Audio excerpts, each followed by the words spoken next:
I was just recently listening to Phil Collins singing In the Air Tonight, and he opens his song saying, "Can you feel it brewing in the air tonight?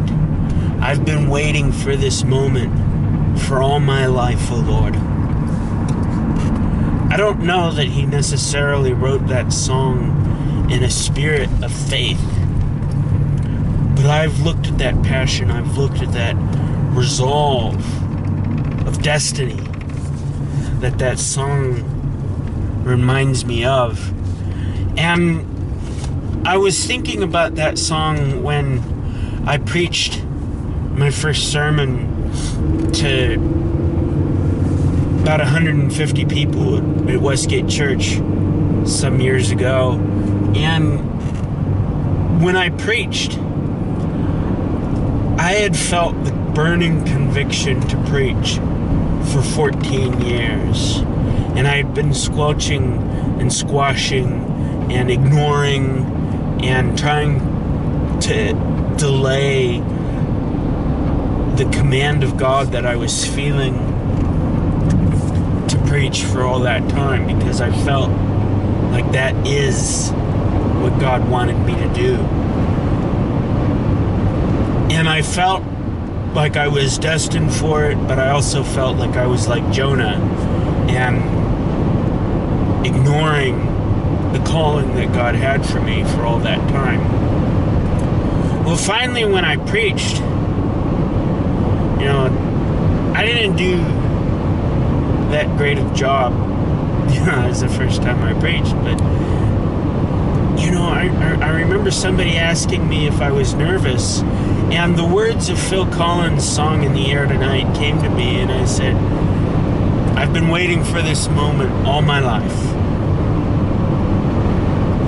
Nervous is, no, I'm not nervous. This is my destiny. This is the calling that God has for me. And I want to ask you, do you know God's purpose for your life? Do you know God's destiny for your life? God's created all of us with a purpose. He's created all of us with a reason for existing.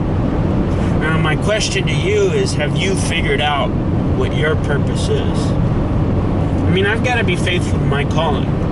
God's put a burden on my life. He's put a specific commission on my life that's different from you. It's different from my wife. It's different from my friends. Every single person is faithful or unfaithful to God according to the individual calling that we're all given on in our lives. And what I want to ask you the very serious question: are you living for yourself? Are you living for your purposes, for your pleasure, for your goals?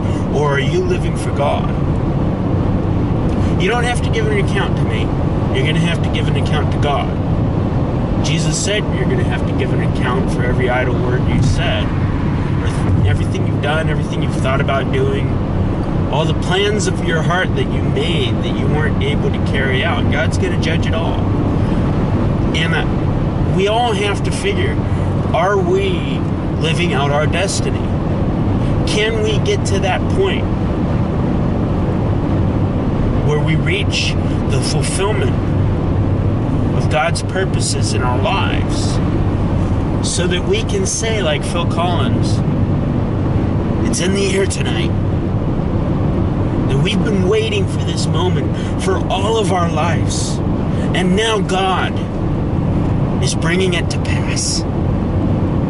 I assure you it's a wonderful feeling.